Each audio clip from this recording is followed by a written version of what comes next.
Home to Kensington, Mr. Darby? Right you are, sir. Where's he been gargling tonight, eh? Oh.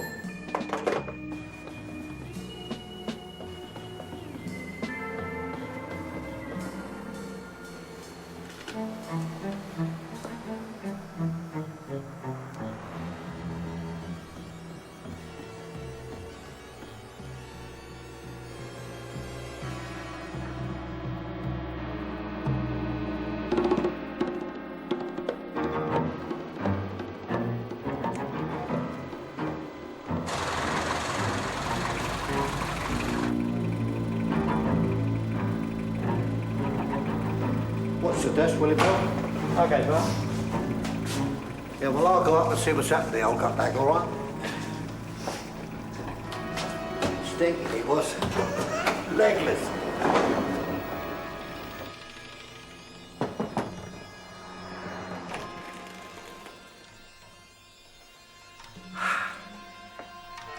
Hello? Come on, sir, your taxi's waiting. Mr. Darby?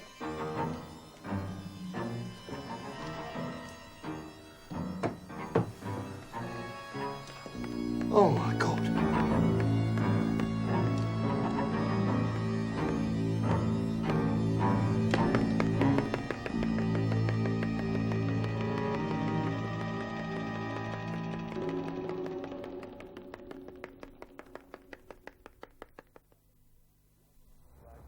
Your office.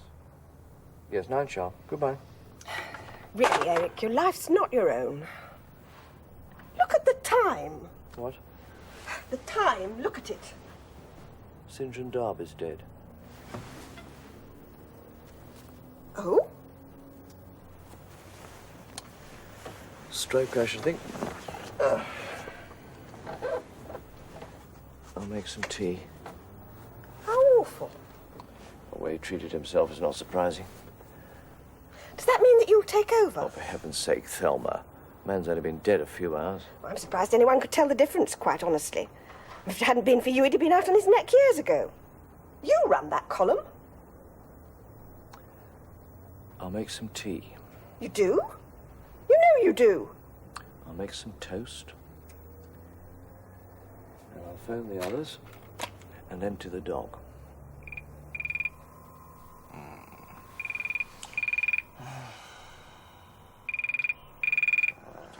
Do something about that thing, will you, darling? Have you any idea what time it is? I'm sorry. It's rather important. Is Miss Mortimer there?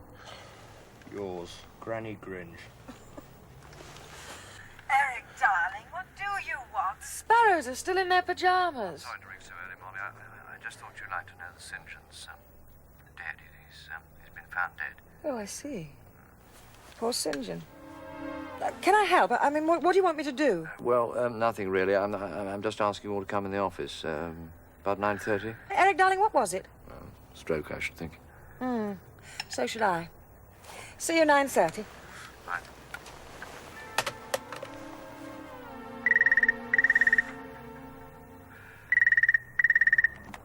Spade! Have you heard the sad news?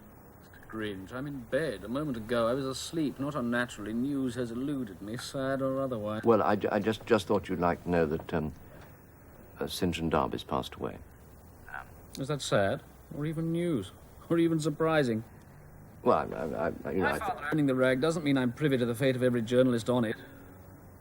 Well, I just thought you'd like to know that we were all convening at 9:30. So if you can...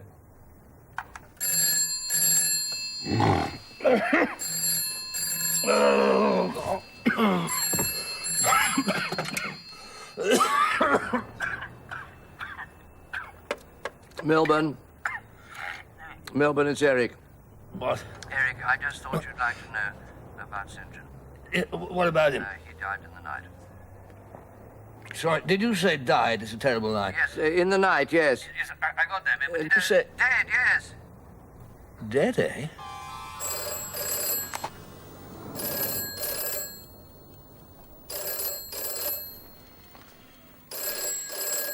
Simon, for God's sake! It's Parkinson. Oh, honestly. It is. No one but Parkinson could produce that shrill and nasty tone at this time of day. Morning, sir. Don't try to be clever, Bognor. Oh, I'm sorry about that, sir. I was in the middle of my press-ups. And I'm in the office. I want you round here in half an hour. Do you do shorthand? No. Type? No. Well, two-fingered. Oh, and a thumb. I do the spaces with my thumb. Why, you. You're going to join a newspaper, Bognor. So help me with no desire of mine. I shall see you in 29 minutes. Funny. Parkinson wants me to be a journalist. What? You can't type. I can. No, well, you can't. Or do shorthand. What do you suppose a newspaper could have to do with the Board of Trade? Department, darling. Oh, why doesn't he leave me to rot in codes and ciphers? Quite. He's very lucky to have someone as bright as you are who actually likes rotting and being ignored. Is he? Well, I don't know. I guess Mr. Griggs will tell us what it's all about. Willie, darling, do stop being so morbid, please. Hello, Willie, darling. What's that Bobby doing outside? Well, You know what I think? I think it's jolly suspicious, whatever. the Oracle. Who told you we were convening? I did, Eric, darling. Tried to phone you, of course. No reply. I had no difficulty getting hold of him. You must have misdialed. I did not misdial. I quite definitely did not. My dear man, it's hardly important. Yes, I'm sorry. I've been more thrown by this affair than I've realized. You probably misdialed. I mean, I did. Yes. Quite. Shall we get on with it? I've been put in the picture naturally, but you're in charge. Come. Come.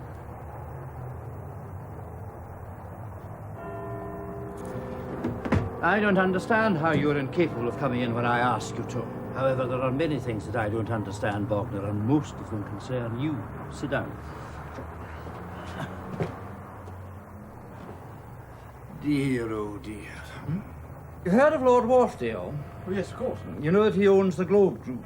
Wharfdale newspapers, yes. And you know that the Globe sponsored the Expo Brit scheme, in which you became so lamentably involved during your recent investigation. Yes. Astoundingly, however, it appears his lordship was very impressed with your handling of the case.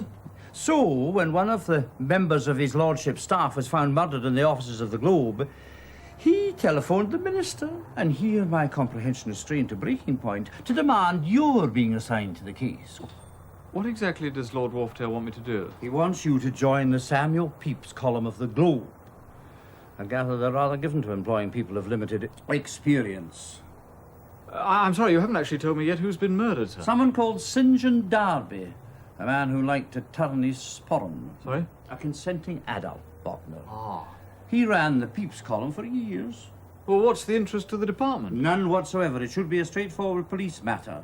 Quite frankly, Bognor, I have had my arm twisted. Of course, the case acquires interest because you've been assigned to it. A factor that transforms it into a matter of apprehension rather than interest. When do I start? His lordship will see you in 32 minutes' time. Mr. Bognor's here, sir.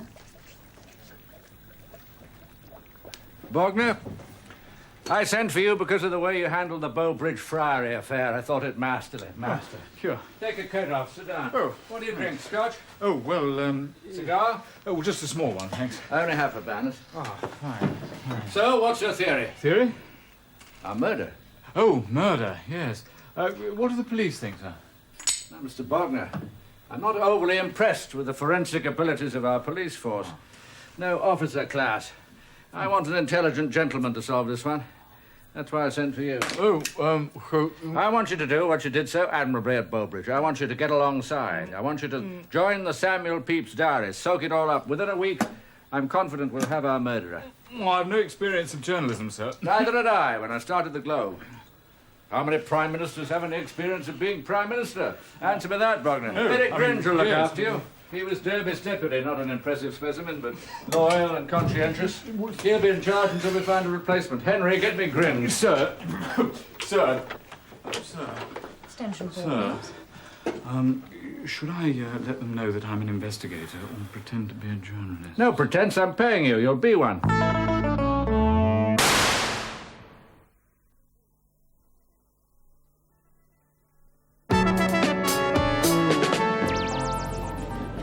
I do find the proprietor rather intimidating. He's rather brusque. Yeah, well, I suppose we all wish our superiors were a bit nicer. Have you been with the group long? Oh, about half an hour. Which paper were you with before? Oh, the Winnipeg Eagle. But I'm more a jack of all trades, really. As opposed to what? Well, journalist. You type. What a question. How did you come to the notice of Lord Wharfdale? Well, he spreads his net very wide. I see. And a bit of nepotism helps. You know? Yes, I'm afraid I do. Well, if Granny Grinch gets the job, that's it. I'm off. Really, darling, do calm down. Well, the man's a twit, isn't he? Millie. Well, he is an absolute... Millie. Holly, gentlemen, this is our new colleague, Simon Bognor. He joins us today, and he does so at Lord Wharfdale's personal instruction. Hello, I'm Molly Mortimer. Hello? I'm the statutory female. Women's lib appeasement fodder. All columns have one against their better judgment. Oh, I see I'm going to have to introduce the others, since Eric seems to have lost the 2.5 social graces he once possessed. Mind you, he's in a very difficult position. Will he remain in permanent secretaryship, or will he be offered the ministry? Watch this vacancy. Molly. Anyway, this is Milburn Port, alias Arthur Mallory, the thriller writer. Oh, no. And if he wins his legal contretemps with the Vatican, Sir Milburn Port. Yeah, well, call me Millie, dear boy. Everybody does. Millie? Bertie Spate, son and heir to the Wharfdale fortune. How to do? How to And do? Viscount Wimbledon. Just call him Willie. Oh, yes, I saw your century in the Oxbridge sorry, match I've at done it Lord's again. I'm last year. frightfully sorry. Tell me, Bloody rude. what do you think of the 100 Simon. over limit? Simon, note this person. I'm statutory, she's fundamental. There wouldn't be a column without her. Our sine qua non, Anthea Morrison. Hello. Eric, darling. Right. Well, as the sub-editor who looks after us won't be until late afternoon, you'll have the opportunity of meeting him then. I better show you your desk. Yes. To find out what's failing to happen in the world. Archie Swinehurst is failing to happen, actually. Story of his existence. You think 18 quid is too much for taxes? I hesitate to order the lines. Serena Southport knocked his toupee off an Annabelle. Well, I'm jolly well putting down the champagne. It's probably an improvement. I always thought it looked like a divot on a boiled egg. Yes, well, in the circumstances, I think I'm going to wander up the road. Anyone care to join me? Splendid idea. Come in, guys. I find Thanks a lot. Really, darling. Any faces you like? This area, buddy. It's your round, Melvin. Bognor.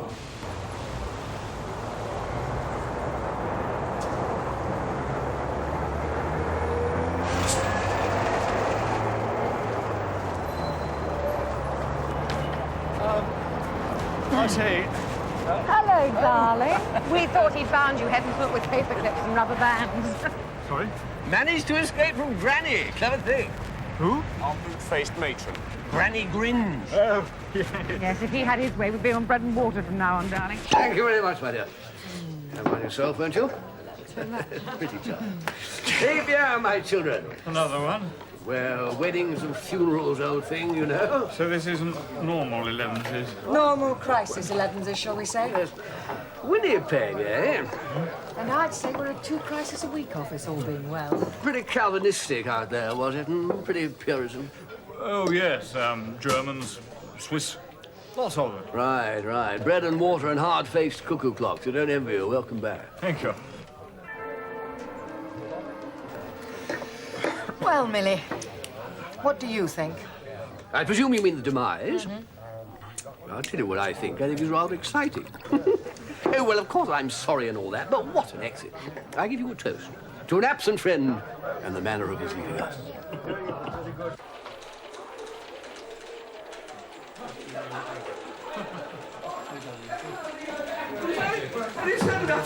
I want 1,500 words by lunchtime.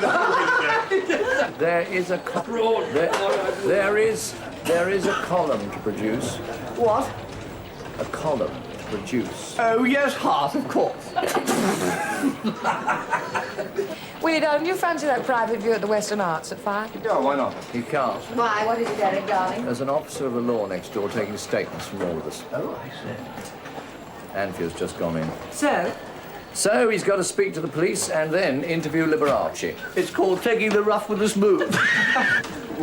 well, congrats, darling. What's the next person in now? Oh, right, fine. Thanks, me. No, what? Do you think I'll get detention or just sit to the bed? It's tasteless. What about you, Simon, darling? Fancy a private view? Well, I suppose you could show Bognor the general procedure. Quite. the general procedure.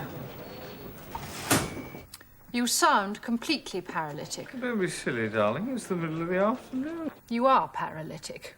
Oh, Simon. Are you all right? I'm fine. Well, how's it all going? Know who did it yet? Could have been anybody in England. Hopeless. Look, I've got to go to this boring art gallery to look at some boring pictures. Why?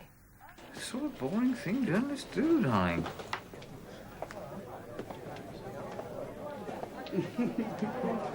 Well, darling, what do you think of that? What are you doing, darling? I couldn't see the pictures because of all the other people who weren't looking at them either. So I came out here. Dimitri, darling, this is Simon Bognor. He's not getting up because if he does, he'll fall over. Simon, darling, this is Dimitri Pugh, Arts Review Sunday Chronicle. Oh, how do you do? I was so sad to hear about St. John. In fact, absolutely desolate. I saw him at the Harbinger's do last night, of course. Really is extraordinary, isn't it? Here today, gone tomorrow. Or rather, here yesterday, gone today. What? To be strictly accurate. Strangely enough, I had a long natter with St. John myself last night. Suggested that we went on to Sally's afterwards. He said no, he had to meet someone. Really? Oh, no, not speeches. And our host, my dear, can't even speak English. Did you say he had to meet? Oh, Jerusalem, I feel rough.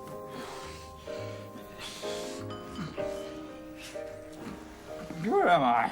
Shame Molly, darling. Did you bring me here? Yes. How very improper. You're paralytic. Don't tell, will you? Who should I tell? Here, for your stomach. Ah. And for your head, black and very, very strong. Thank you.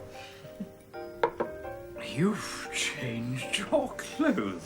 There's no point in looking at me like that. You're far too drunk. I'm not as drunk as all that. You're quite as drunk as all that. Sobering rapidly. Good. I'll try to go slowly. Stop me if you don't understand. What? You do realise that there is no such paper as the Winnipeg Eagle. Ah, No, don't argue. I checked with Canada House. Anyway, you're obviously not a journalist. Why not? Well, you can't take your drink, for one thing. Not shop-soiled enough for another. I could go on. In fact, if you didn't look so totally unlike one, I'd say you were a plain-clothes policeman. Okay. What if I am? If you are, I'd like to help. Department of Trade, darling. We get everywhere. How sweet. I told you there is no point in looking at me like that. How are you going to help me? Well, first of all, I had a brief affair with St. John. Years ago, of course. I thought he was otherwise inclined. He was every way inclined. Anyway, then I had a brief affair with Bertie Spate. And after that, I had a slightly longer affair with Arlington Fingist. Well, the Minister for Overseas Development. And a Catholic, and celebrated for his happy and beautiful family. St. John found out. Oh? Are you going to remember all this in the morning? I do. If you were a journalist, you'd write it down. That's why they're supposed to do shorthand. They're always too drunk to trust their memory. Anyway, St. John tried to blackmail us. Gosh. So I told St. John I didn't give a tuppenny who knew I was having it off with Arlington Fingist, and that I'd rather see him in the nick for blackmail than pay up, even if it did mean the end of Arlo's career. What happened? Well, St. John stayed out of the nick. Arlo's career flourished, and our lovely relationship came to an end. But the point is, if I'd been a hooker or something, Arlo would be paying up still. So, there we are. Come on, you must get out of here, or your Monica will be getting extremely prickly. Oh. Come on, darling. It's very kind of you to favour me with your personal reminiscences, but how is this wrong? The point is that if St. John thought Arlo and I were fair game, he must have been doing it elsewhere. Professional blackmailer. Oh, well done.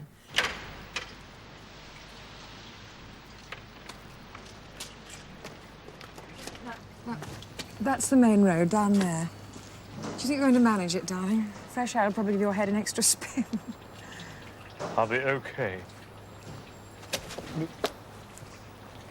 You look terrible, darling. Absolutely terrible. Good night. I'll see you tomorrow.